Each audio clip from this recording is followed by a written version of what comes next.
So you have to define the role-based permission. The role-based permission is one of your security framework, guys. So the other framework is your administrative or the domain-based security framework, and the latest one is the role-based permissions RBP framework. I'll show you how to configure those things. And yes, in order to configure your role-based permissions, you have to map your employees to different roles, and you have to create something called as the permission groups, and that is where you are going to map your employees different roles to the groups, and these groups are going to be assigned to the permission entities or permission roles, and these roles are ones which is going to capture or going to hold the required permissions, guys. And the next step is the 12th step is going to be your importing employee data. Basically, you're migrating your employee data into your SuccessFactors Employee Central module from the legacy system, guys. And any system, you can migrate the data into your SuccessFactors Employee Central system using the CSV files, guys. Any entity, whether your employee data, the UDF file, or their position details, or the companies, anything, their personal details like address, dependent details, everything you can load using the CSV files. And in addition, yes, you have the integration tools available, but the simple and the least cost effective thing is the loading data using the CSV files, guys. And the next thing is going to be like, you have to set up something called as HRIS synchronization job, guys.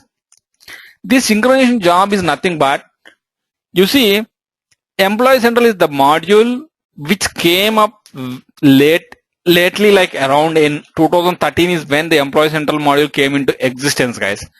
Before that, there is no such module called as Employee Central.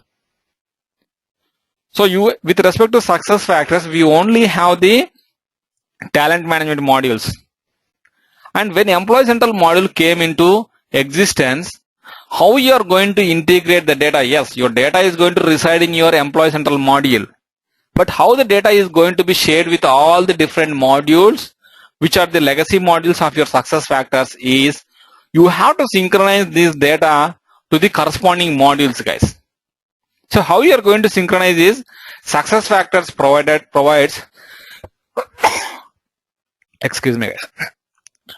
SuccessFactors provide a standard job, and we have to schedule this job based on our based on the requirement. We have to define the frequency at what interval this job should run and synchronize the employee data from the centralized Employee Central repository to the all other modules. And then the last step is going to be like set up your leave of absence. This is related to your time, and it's not completely dependent on your time, but you can define or set up your leave of options. You can load all those details from your legacy system to your SuccessFactors system, guys. So these things are the mandatory things that you have to carry out during your Employee Central implementation, guys. Yes, there are a couple of other things which you might be doing the configuration and the different activities that you will be carrying out. But these things are the mandatory things that you have to do, guys.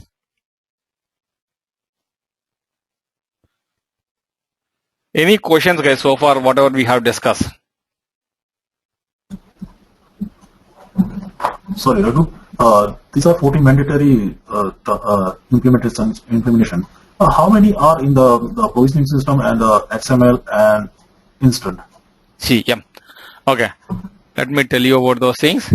See, your provisioning system account is nothing but this is going to be like login to your provisioning system, guys. And your setting up your super administrator is nothing but you are creating a super admin user. Administrator user creation in the provisioning system. And the loading, basically you load into the provisioning system, but where you are configuring that is going to be like on your desktop, guys. You will be working on the XML files on your desktop, and to load those things, yes, you will be loading in the provisioning system. And same thing with respect to your these things. All your section data model country specific section data model and your corporate data model, everything you are going to load into the provisioning system.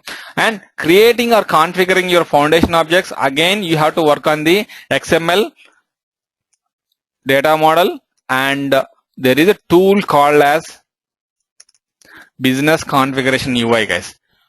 This business configuration UI tool is going to be available in your instance. One second, guys. So you will be configuring the data model using the business configuration UI from the instance itself.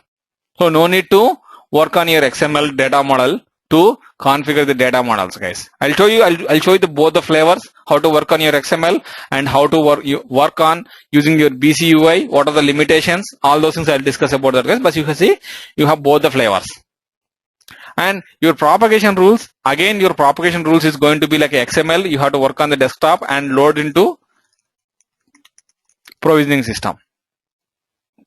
And these event reason derivation rules, it is standard success factors provided event reasons, guys. We will not be able to enhance them. All the standard events are going to be like around 24 events provided by success factors, and the first thing is like we have to just load it into provisioning system, guys, and later the configuration of these things is going to come from your instance. And the same, you have to load the initial workflows in the XML file to provisioning system. After that you can configure workflows from instance itself. And role-based permission, it's completely instance. Importing employee data, it's completely instance. And setting up your job, it's a one-time activity, your provisioning system, guys.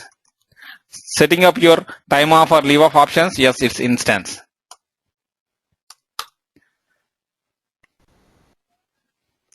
Is it clear, guys?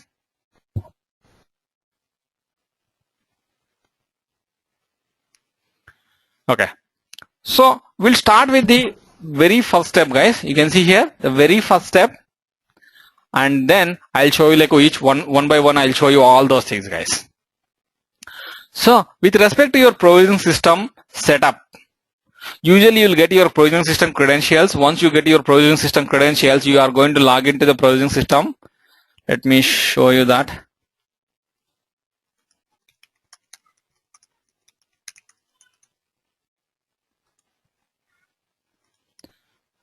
You can see here, once you log into the success factors provisioning system, and this is your company or organization success factors provisioning homepage, guys. So once you are here, so where you are going to activate your employee central module and where you are going to create this super administrator is, click on the company settings. So once you click on the company settings, go your employee central module activation. Let me talk about that, guys. So you can see here, just search for the employee central keyword, guys. So what are the mandatory things that you have to activate with respect to your employee central system or the module activation in your provisioning system is, let me talk about all these things, guys, then I'll jump on to creating a super administrator. Okay. The first thing is going to be like, you can see, enable the attachment manager. This attachment manager is nothing but if you want to load any document or attach any document in your success factor system, yes, you should have already enabled the attachment manager in your provisioning system, guys. And make sure your employee central data, as I told you, you can see the historical data and you can run your audits on your employee data, and you have to activate this something called as employee profile data audit. Okay. And the next thing is going to be like, it's very mandatory, or without this your employee central module doesn't work, called as like employee central foundation objects.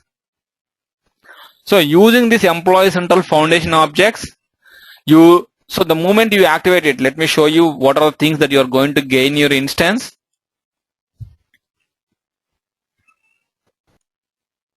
Guys, just let me know, guys, if I'm little bit fast, because I want to make sure that everyone will get a maximum out of this session, guys.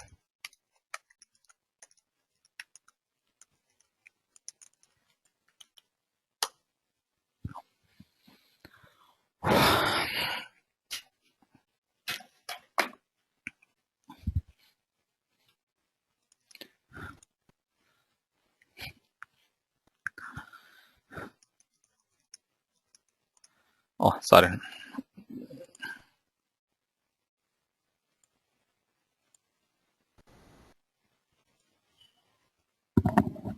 Yep, sure motion.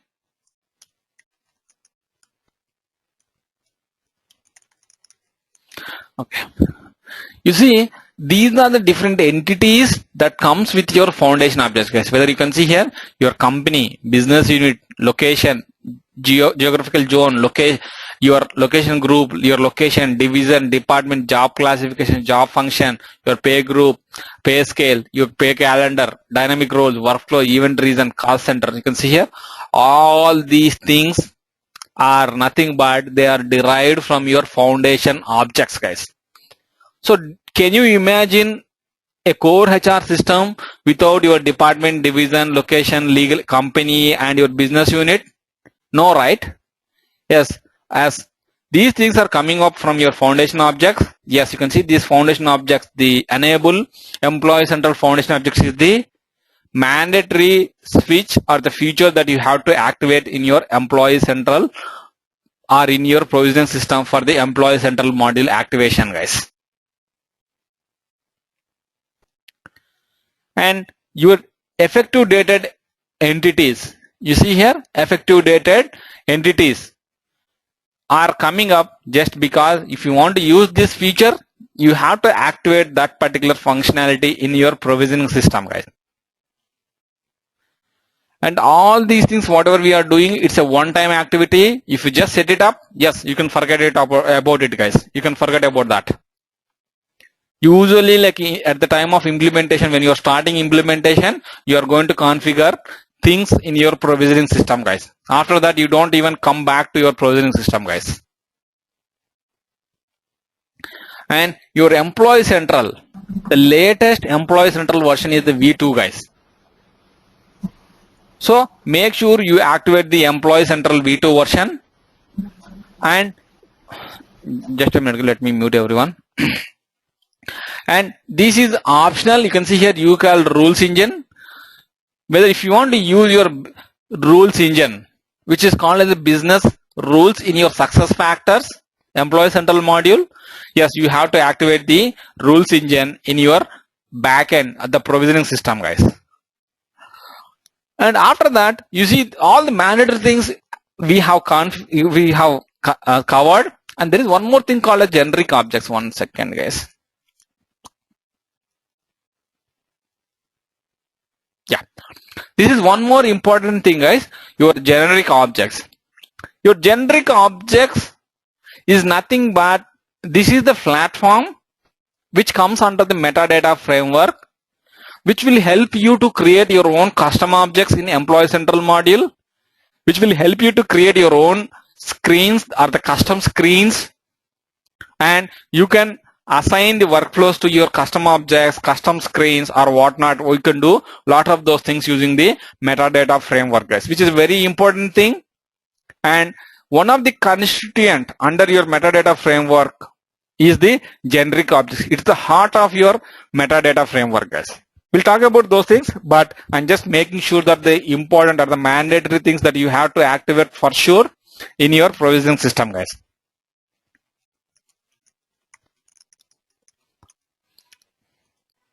So what happens, like if you don't activate it here, right, you don't see such kind of functionality. The relevant functionality is not going to be available in your instance, guys. And after that, you can see here your global assignment. And these are very important questions that might probably you will see in your certification, guys. They will ask you, say, where you are going to activate your global assignment functionality. And the question is like more like a true or false. One of the question is like they'll